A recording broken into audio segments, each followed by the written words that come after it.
العالمين اللهم رب اشرح لي صدري ويسر لي أمري واحلل عقدة من لساني يفقهوا قولي. حمد و ثنا کے بعد محترم اور معزز سامعین کرام، گزشتہ درس میں آپ نے سورہ آل عمران کی آیت نمبر 93 تک کا معنی و مفہوم سماعت فرمایا کہ جس میں اللہ تبارک و تعالیٰ نے نیکی کو پانے کا طریقہ اور اپنی سب سے پسندیدہ چیز کو اللہ کی راہ میں خرچ کرنے کا سبب،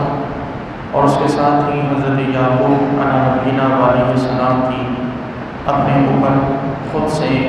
منع کی ہوئی یا حرام کی ہوئی چیزوں کا ذکر اور بنی اسرائیل کا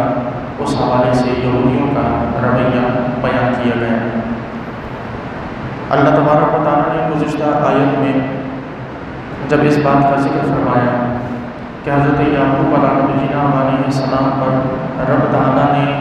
کوئی حلال چیز کو حرام نہیں کیا تھا، بلکہ حضرت یعقوب علیہ السلام نے خود اپنی نظر کے ذریعے یا منت کے ذریعے یا اپنے آپ کو ذوق و تقویٰ کے لیے حضرت یعقوب علیہ السلام نے کچھ غذاؤں سے اپنے آپ کو روک رکھا تھا۔ جب اس بات کا ذکر ہوا اور پھر ساتھ میں یہ بیان کیا گیا کہ یہودیوں کا یہ کہنا کہ جو چیزیں یعقوب علیہ السلام پر حرام تھیں وہ آج ہم پر حرام ہیں، اور مسلمانوں کو بھی ان چیزوں سے استفادہ نہیں کرنا چاہیے، ان چیزوں سے بچنا چاہیے، تو اللہ تعالیٰ نے ان کا رد فرمایا تھا کہ اگر تم واقعی یہ بات سچی کہہ رہے ہو کہ یعقوب علیہ السلام پر اونٹنی کا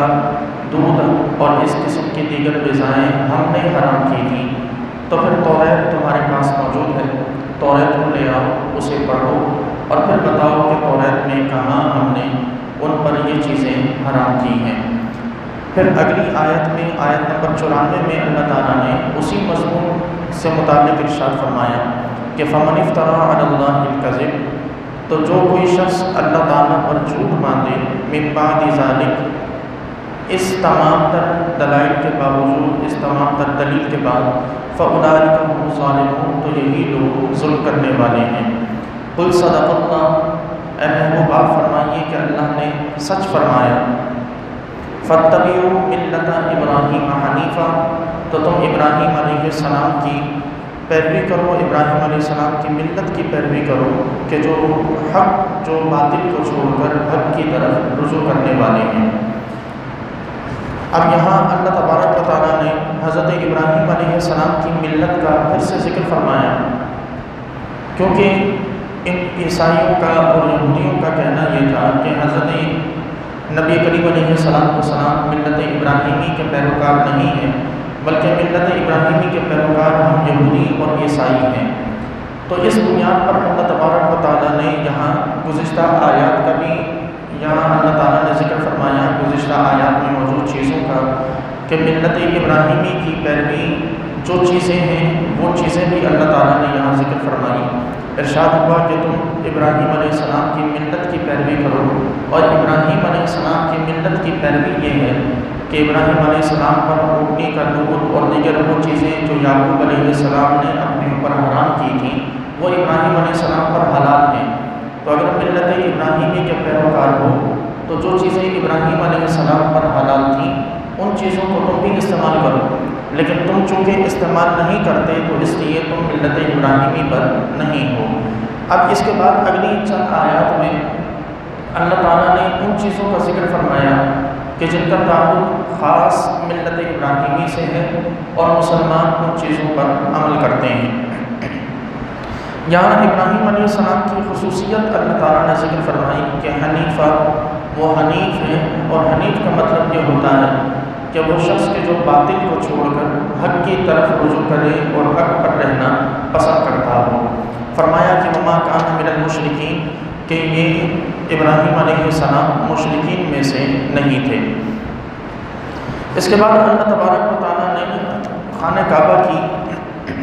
اور دیگر ان چیزوں کا ذکر فرمایا کہ جن پر حضرت ابراہیم علیہ السلام کا عمل تھا، ارشاد ہوا کہ ان اول بیت وضع للناس، بے شک وہ سب سے پہلا گھر جو لوگوں کے لیے بنایا گیا، للذی بمکہ مبارکا، وہ مکہ شہر میں ہے، برکت والا ہے، وہدی للعالمین، اور جہان والوں کی، تمام جہان والوں کی ہدایت کا سبب ہے۔ فیہ آیات بینات، اس میں واضح نشانیاں ہیں، مقام ابراہیم ہے، ومن دخلہ کان آمنا، دوسری نشانی یہ ہے کہ جو کوئی اس میں داخل ہو جائے وہ امن میں آ جاتا ہے، وللہ علی الناس حج البیت، اور تیسری نشانی یہ ہے کہ اس گھر کا ہر اس شخص پر حج کرنا لازم ہے، من استطاع الیہ سبیلا، کہ جو راستے کی استطاعت رکھتا ہو، ومن کفر، اور جس نے کفر کیا، فإن اللہ غنی عن العالمین، تو بس بے شک اللہ تعالیٰ سارے جہانوں سے بے نیاز اور بے پرواہ ہے۔ یہاں اللہ تبارک و تعالیٰ نے جو سب سے پہلی چیز کا ذکر فرمایا ملت ابراہیمی کے طور پر، جس پہلی نشانی کا ذکر ہوا وہ خانہ کعبہ ہے۔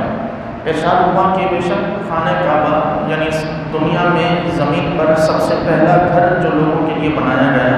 یعنی عبادت کے لیے بنایا گیا، وہ خانہ کعبہ ہے، بمکہ، مکہ شہر میں ہے،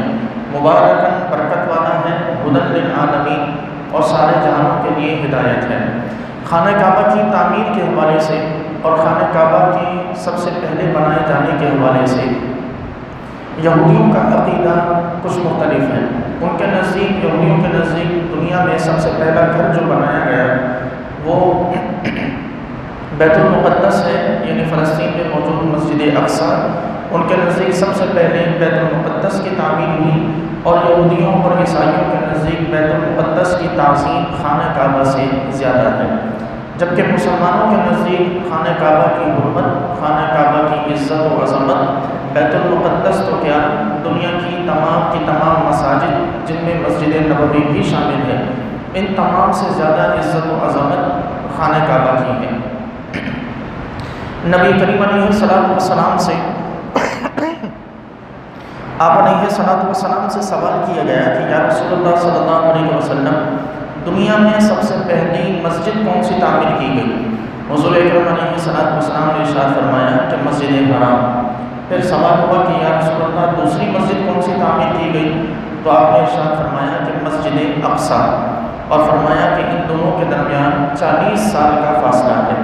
یعنی سب سے پہلی مسجد جو تعمیر ہوئی وہ مسجد حرام یعنی خانہ کعبہ ہے، اور اس کی تعمیر کے بارے میں بہت سی روایات ہیں۔ بعض کے نزدیک حضرت آدم علیہ نبینا علیہ السلام جب دنیا میں تشریف لائے تو یہ خانہ کعبہ یوں ہی تعمیر شدہ زمین پہ اتارا گیا۔ بعض نے حضرت ابراہیم علیہ السلام کی، اکثر نے حضرت آدم علیہ نبینا علیہ السلام کی تعمیر کا حوالہ دیا کہ اس کی سب سے پہلی تعمیر حضرت آدم علیہ نبینا علیہ السلام نے فرمائی۔ روایات میں موجود ہے کہ حضرت آدم علیہ السلام جب زمین پر تشریف لائے تو چونکہ وہ جنت میں فرشتوں کی تسبیح، فرشتوں کے ذکر کی آوازیں سنا کرتے تھے، زمین پر تشریف لائے تو زمین پر کوئی ایسی جگہ موجود نہیں تھی کہ جہاں فرشتے عبادت کرتے ہوں، تو آدم علیہ السلام کو فرشتوں کی ذکر کی اور ان کی تسبیح کی آوازیں آنا بند ہو گئی۔ تو سیدنا آدم علیہ السلام نے رب کائنات سے عرض کی کہ پروردگار، وہ لطف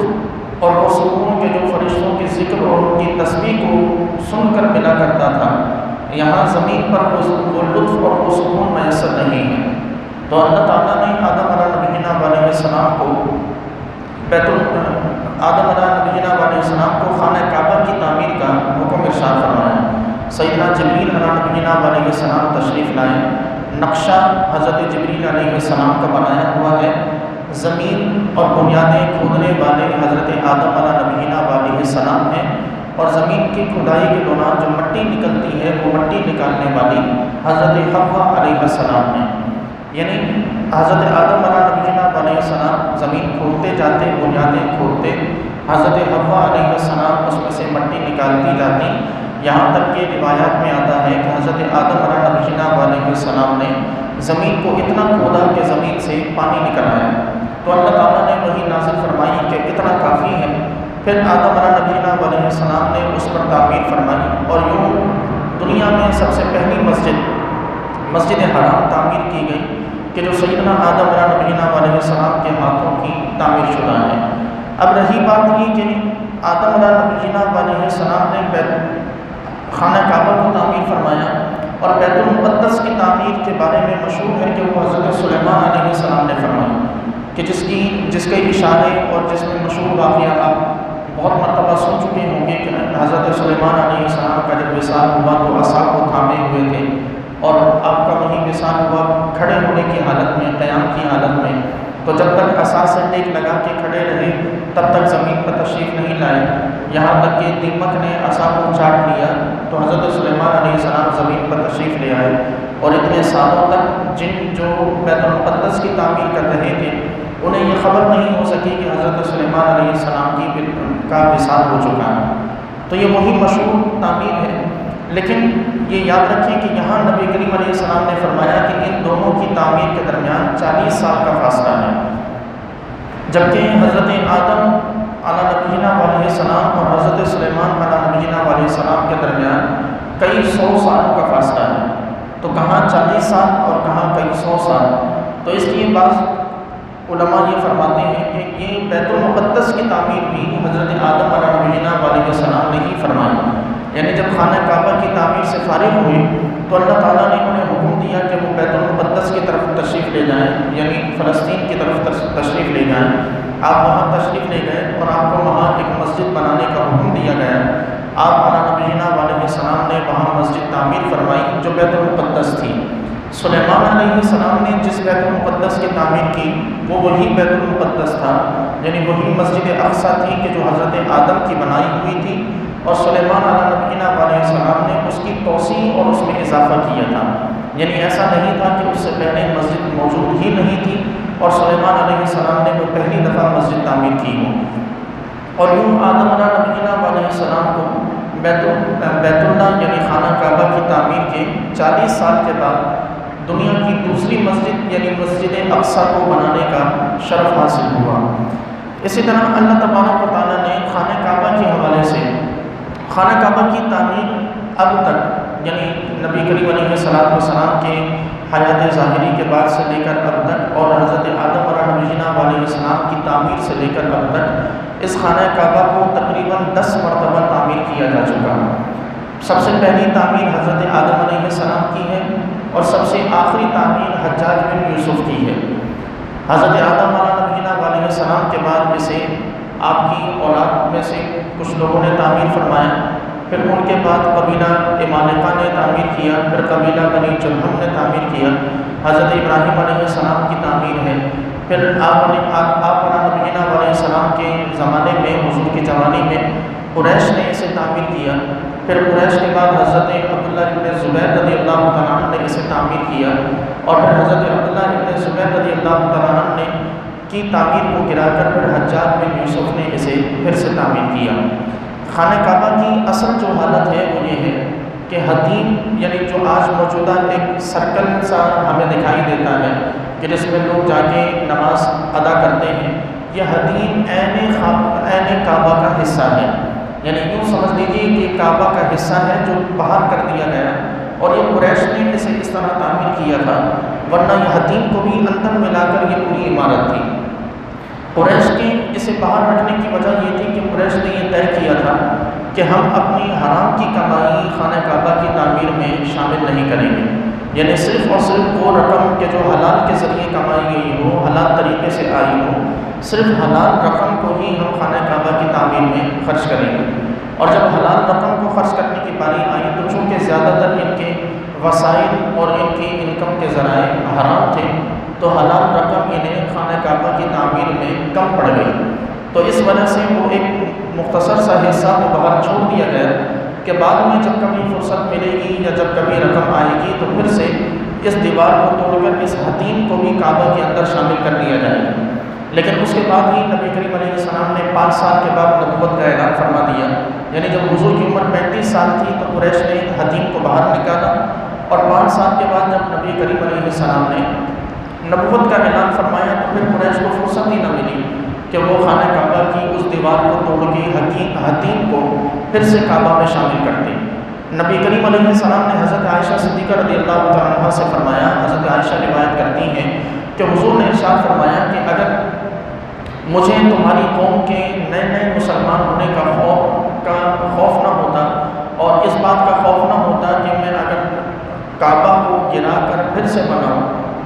تو یہ واپس اپنے دین میں چلے جائیں گے، تو میں یقیناً ایسا کرتا کہ خانہ کعبہ کو گرا کر پھر سے اس کی تعمیر اسی انداز میں کرتا کہ جس انداز میں ابراہیم علیہ السلام نے تعمیر کی۔ اور ابراہیم علیہ السلام کی تعمیر یہ تھی کہ یہ حتیم جو موجودہ ہے یہ کعبہ کے اندر تھا، تو نبی کریم علیہ السلام نے اسے نہ گرایا، البتہ خواہش کا اظہار فرمایا۔ تو جب خواہش کا اظہار فرمایا تو حضور کے وصال ظاہری کے بعد تقریباً 64 یا 65 ہجری میں، یعنی نبی کریم علیہ السلام کے وصال کے تقریباً 53 سال کے بعد، حضور کا وصال 11 ہجری میں ہے اور یہ 64 یا 65 ہجری کی بات ہے، حضرت عبداللہ ابن زبیر رضی اللہ تعالیٰ کہ جو اس وقت اپنی جو خلیفہ تھے اور انہوں نے اپنی خلافت کا دعویٰ کیا اور بہت سے مسلمانوں نے ان کے ہاتھ پر بیعت کی، آپ مکہ میں رہا کرتے تھے، تو حضرت عبداللہ ابن زبیر رضی اللہ تعالیٰ عنہ نے یہ سوچا کہ حضور نے خانہ کعبہ کو گرا کر نیا نہیں بنایا صرف اس وجہ سے کہ لوگ نئے مسلمان ہوئے ہیں، کہیں ایسا نہ ہو کہ کعبہ کو گراؤں تو لوگ واپس بدل جائیں، تو حضور علیہ السلام نے صرف اس وجہ سے کعبہ کو دوبارہ سے تعمیر نہیں کیا۔ اب تو اسلام کو زمانہ گزر چکا، اب تو یہ خطرہ نہیں ہے کہ اگر کعبہ کو پھر سے تعمیر کیا جائے تو لوگ واپس اسلام کو چھوڑ دیں گے، تو حضرت عبداللہ ابن زبیر نے حضور کی خواہش کا احترام کرتے ہوئے کعبہ کو گرا کر پھر سے حضرت ابراہیم علیہ السلام کی بنیاد پر بنایا، یعنی حتیم کو بھی کعبہ کے اندر شامل کیا۔ جب سن 73 ہجری میں، یعنی اس خانہ کعبہ کی تعمیر کے تقریباً 9 یا 10 سال، 73 یا 74 ہجری میں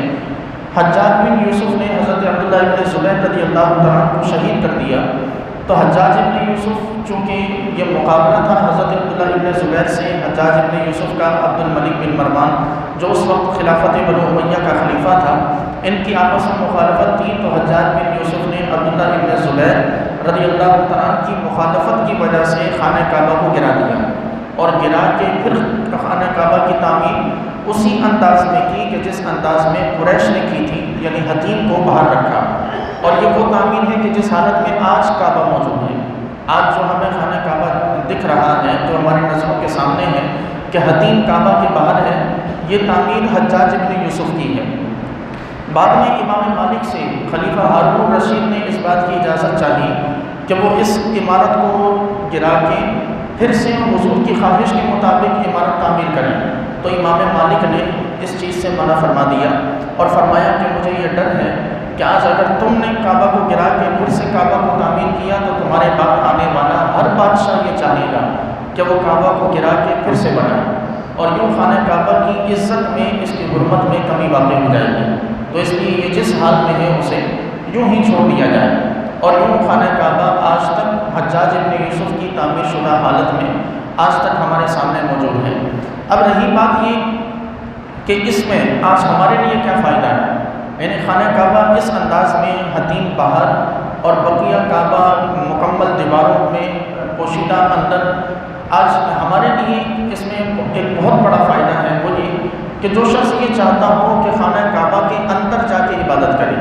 وہ حتیم میں جا کے عبادت کرے، اسے اتنا ہی اجر ملے گا کہ جتنا عین چار دیواری کے اندر کھڑے ہو کے عبادت کرنے کا ملتا ہے۔ یہ اللہ تعالیٰ نے ہم عام عوام کے لیے یہ راستہ کھول رکھا ہے، ورنہ ہم اور آپ جانتے ہیں کہ یہاں تو صرف بادشاہوں وزیروں کے لیے ہی کعبہ کے دروازے کھولے جاتے ہیں۔ وہ دور الگ تھا کہ جب ہر عام مسلمان کے لیے بھی کعبہ کا دروازہ کھول دیا جاتا اور کوئی بھی شخص جو چاہتا خانہ کعبہ کے اندر جا کے عبادت کرتا اسے اس کی اجازت تھی، لیکن اب چونکہ دروازے بند ہیں، اب چونکہ ہر کسی کو اندر جانے کی اجازت نہیں ہے، تو اس لیے اللہ تعالیٰ نے اپنی قدرت سے رب کائنات نے یہ ایک راستہ ہمارے لیے کھول رکھا ہے کہ جو بھی کعبہ کی زیارت کو جائے، خانہ کعبہ کے اندر عبادت کرنا چاہے، وہ حتیم میں کھڑے ہو کے عبادت کر لے، اللہ تعالیٰ اسے کعبہ کے اندر عبادت کرنے کا اجر عطا فرماتا ہے۔ پھر ارشاد فرمایا کہ مبارکہ، کہ یہ خانہ کعبہ مبارک ہے، برکت والا یہ اس طور پر کہ اس میں نبی کریم علیہ السلام نے ارشاد فرمایا کہ جو کوئی شخص میری مسجد میں نماز ادا کرے اسے 1000 نمازوں کا ثواب ملتا ہے۔ یہ ایک الگ روایت ہے، ورنہ وہ ایک روایت اپنی جگہ موجود ہے کہ خانہ کعبہ میں عبادت کا جو ثواب ہے وہ 1,00,000 نمازوں کا، اور میری مسجد میں نمازوں کا جو ثواب ہے وہ 50,000 نمازوں کا ہے، اور مسجد اقصیٰ میں نمازوں کا جو اجر ہے وہ 25,000 نمازوں کا ثواب ہے۔ تو یہاں حضور نے فرمایا کہ میری مسجد میں نمازوں کا جو اجر ہے، ایک نماز کا جو اجر ہے وہ 1000 نمازوں کے برابر ہے، سوائے مسجد حرام کے۔ یعنی مسجد حرام میں نمازوں کی ادائیگی کا جو اجر ہے وہ مسجد نبوی سے میں نمازوں کی ادائیگی کے اجر سے کئی گنا زیادہ ہے۔ اور کعبہ میں برکت اس طور پر بھی ہے کہ یہاں حضرت سیدنا ابراہیم علیہ نبینا علیہ السلام کی دعا مکہ شہر کو حاصل ہے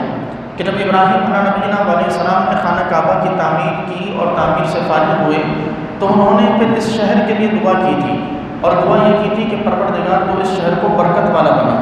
آج یہی وجہ ہے کہ مکہ مکرمہ میں ہریالی نہیں ہے، مکہ میں پانی کی قلت ہوتی ہے،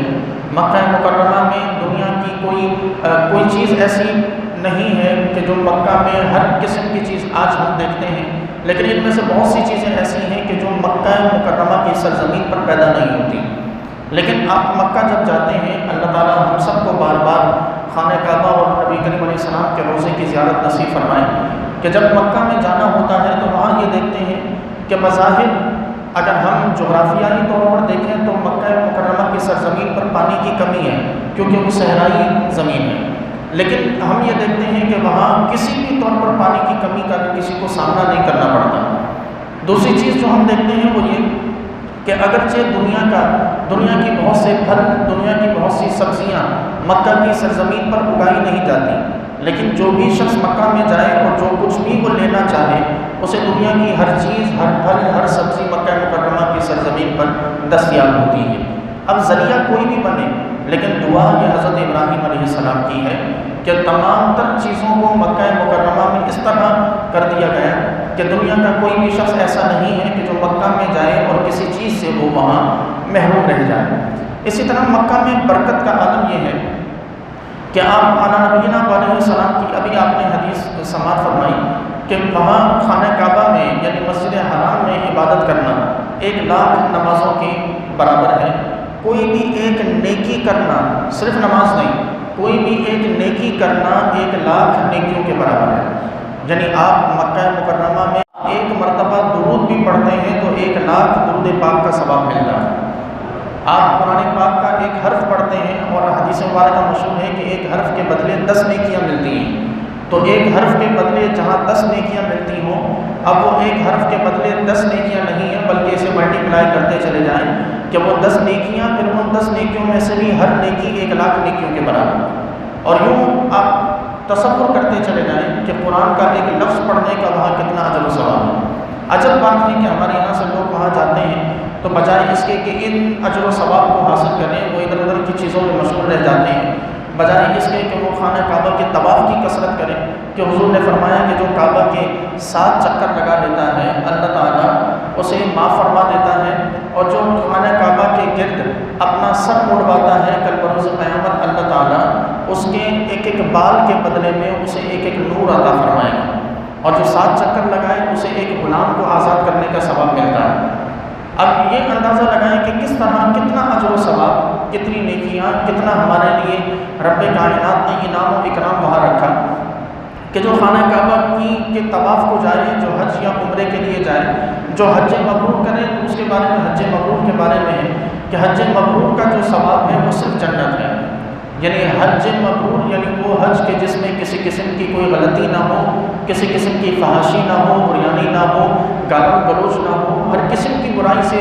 دور رہ کر جس انسان نے اپنے حج کو پورا کیا ہو اس کا بدلہ سوائے جنت کے اور کچھ ہو نہیں سکتا۔ یعنی اس کا کم سے کم بدلہ بھی جنت ہے، زیادہ سے زیادہ کی ہم بات کریں تو وہ تو لامحدود ہے، کم سے کم اس کا جو بدلہ ہے وہ جنت ہے۔ اور ایک عمرہ جو کوئی شخص کرے اور پھر دوسرا عمرہ جا کے کرے تو ان دونوں عمروں کے درمیان جتنے گناہ ہوتے ہیں اللہ تعالیٰ ان 2 عمرے کرنے کی وجہ سے رب تعالیٰ سب کو معاف فرما دیتا ہے۔ اور پھر حضور کی وہ حدیث مبارکہ کہ جس شخص نے حج کیا اور حج کے درمیان اس نے گالی گلوچ نہ کی، کسی قسم کا کوئی اس نے فحاشی والا کوئی کام نہ کیا، تو وہ وہاں سے ایسے واپس لوٹتا ہے جیسا کہ آج ہی ماں کے پیٹ سے پیدا ہوا ہو، یعنی گناہوں سے اس طرح پاک اور صاف ہو کر واپس آتا ہے۔ تو عجب ہے اور افسوس ہے کہ ہمیں ماں کے پیٹ سے جب انسان نکلتا ہے تو گناہوں سے پاک اور صاف رہتا ہے، کم از کم بالغ ہونے تک تو وہ گناہوں سے پاک رہتا ہے۔ بالغ ہونے کے بعد پھر اس پہ حکم لگائے جاتے ہیں کہ گناہ گار ہے یا نہیں۔ یہاں ہمارا حال یہ ہے کہ ہمارے یہاں لوگ حج کے لیے جاتے ہیں اور حج سے واپس آتے ہیں، تو واپس آتے ہی اپنے ملک کی سرزمین پر پاؤں رکھتے ہی ان کی وہی سے روٹین شروع ہو جاتی ہے کہ جو چھوڑ کے گئے تھے، یعنی وہی سود کھانا، وہی جھوٹ بولنا، وہی لوگوں کی غیبت کرنا، وہی لوگوں کی چغلیاں کرنا،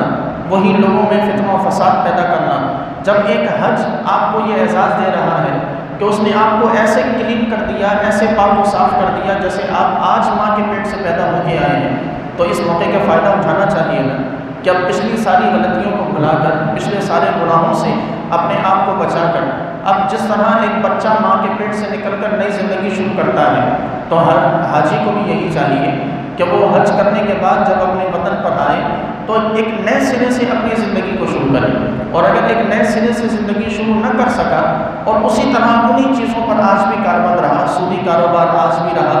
گالم گلوچ زبان پر آج بھی رہی، تو پھر یہ سوچیں کہ اس نے یہ سمجھیں کہ اس نے کسی بھی طور پر حج سے فائدہ نہیں اٹھایا، صرف وہ نیکیاں کمانے کے لیے گیا، نامہ اعمال میں محض وہ لوگوں کو دکھلانے کے لیے گیا، یا محض لوگوں سے اپنے آپ کو حاجی کہلوانے کے لیے گیا، حج کا مقصد نہ سمجھ پایا، اگر حج کے بعد اپنی زندگی کو نہیں بدلا۔ تو یہ وہ برکتیں تھیں کہ جو اللہ تعالیٰ نے یہاں جن کا ذکر فرمایا کہ خانہ کعبہ کو ہم نے برکت والا رکھا، وَهُدًى لِّلْعَالَمِينَ، اور اس کو ہم نے عالمین کے لیے ہدایت کے طور پر رکھا۔ اب یہاں ایک آخری حدیث مبارکہ آپ کے سامنے پیش کرتا چلوں کہ نبی کریم علیہ السلام نے ایک حدیث مبارکہ میں ارشاد فرمایا کہ دنیا کی صرف 3 مساجد کی طرف ارادہ کر کے سفر کرنا جائز ہے، جن میں ایک مسجد حرام، دوسری مسجد نبوی اور تیسری مسجد اقصیٰ۔ ان 3 کے علاوہ اور کسی بھی مسجد کی طرف سفر کرنا درست نہیں۔ اس حدیث مبارکہ کو بنیاد بنایا جاتا ہے اور یہ کہا جاتا ہے کہ حضور نے منع فرمایا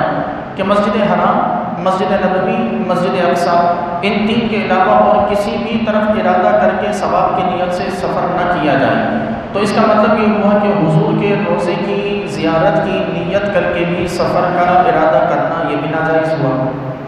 کسی مزار کی زیارت کی نیت کر کے سفر کرنا یہ بھی ناجائز و حرام ہوا، اور کسی بھی ایسی جگہ یا کسی بھی ایسی چیز کی جو معزز ہو، اس معزز چیز کی زیارت کی نیت کر کے جانا یہ بھی حرام ہوا۔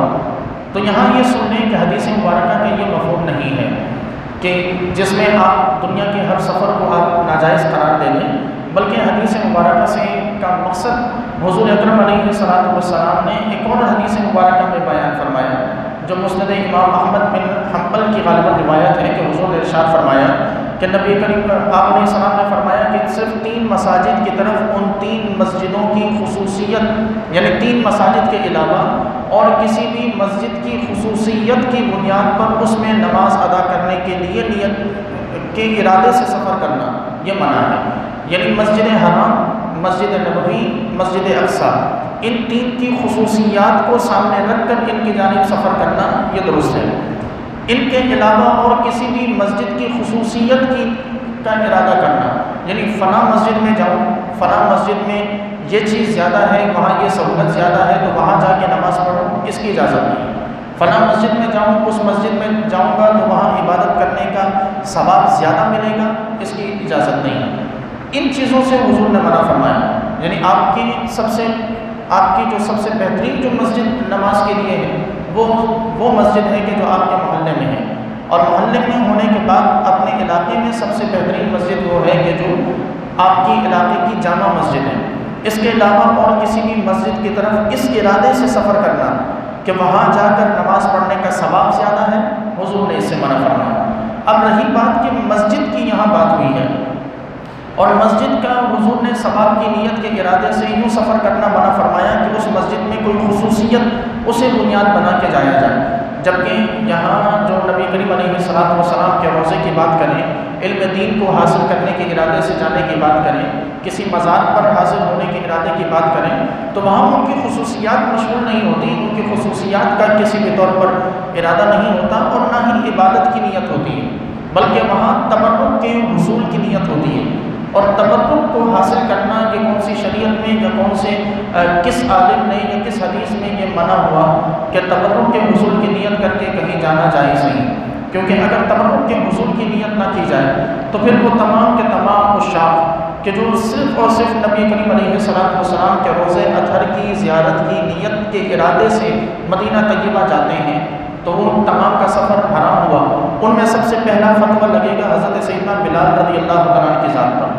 کہ حضرت بلال رضی اللہ تعالیٰ عنہ نے، حضرت بلال حبشی رضی اللہ تعالیٰ عنہ نے حضور کے وصال کے بعد مدینہ چھوڑ دیا تھا اور ملک شام چلے گئے تھے، اور جب آپ کا وقت وصال قریب آیا تو آپ نے سوچا، یعنی جب آخری چند سال تھے تو آپ نے سوچا کہ زندگی میں ایک مرتبہ مدینہ طیبہ کی زیارت کرا، اور اس کی وجہ بھی یہ بنی کہ نبی کریم علیہ السلام کا خواب میں دیدار ہوا اور حضور نے ارشاد فرمایا کہ اے بلال تم ہم سے دور کیوں چلے آئے؟ تو حضرت بلال رضی اللہ تعالیٰ عنہ نے صرف روضہ اطہر کی زیارت کی نیت سے ملک شام سے مدینے کا سفر کیا۔ تو آپ سوچیں کہ اگر یہ سفر کرنا حرام ہے تو سب سے پہلا فتویٰ تو حضرت بلال پہ لگنا ہے۔ اب کہ کوئی کسی صحابی کے بارے میں کہہ دے کہ انہوں نے حرام کا ارادہ کیا تو پھر یہ یقیناً اس کی اپنی عقل کا، اس کی اپنی سوچ کا فطور ہے، وگرنہ کسی بھی طور پر مسجد نبوی یا اور کسی بھی طور پر کسی اور نیت سے یا مقصد سے سفر کرنا یہ حرام نہیں ہے، وگرنہ یہاں ایک اور سفر بھی آئے گا، اور وہ سفر سفر جہاد ہے، کہ انسان جہاد کا سفر ثواب کی نیت سے کرتا ہے، جہاد کا سفر کرتا ہے، تو اگر اور کسی بھی طرف سفر کرنا درست نہ ہو تو پھر یہ جہاد کا سفر کرنا بھی یہ ناجائز ہو جائے۔ اور اسی طرح حضور علیہ السلام، حضرت بلال تو بعد میں آئیں گے، حضرت بلال کی ذات تو بعد میں ہے، سب سے پہلے تو میرے آقا کی ذات ہے، اور نبی کریم علیہ السلام ہر سال مدینہ منورہ سے سفر فرما کر احد کے مقام کی طرف تشریف لے جاتے اور شہدائے احد کے مزار پہ حضور تشریف لے جاتے اور ان سے کلام فرماتے اور ان کے لیے دعا فرماتے۔ یہ صحیح احادیث سے ثابت ہے۔ حضور کہاں کی نیت فرما رہے ہیں؟ شہدائے احد کے مزارات کی، اور شہدائے احد کے مزار پہ نبی کریم علیہ السلام تشریف لے جا رہے ہیں، وہاں جا کے حضور ان کے لیے دعا فرما رہے ہیں۔ تو اب ذرا سوچیں کہ سب سے پہلا فتویٰ نبی کریم علیہ السلام کی ذات پہ لگنا ہے۔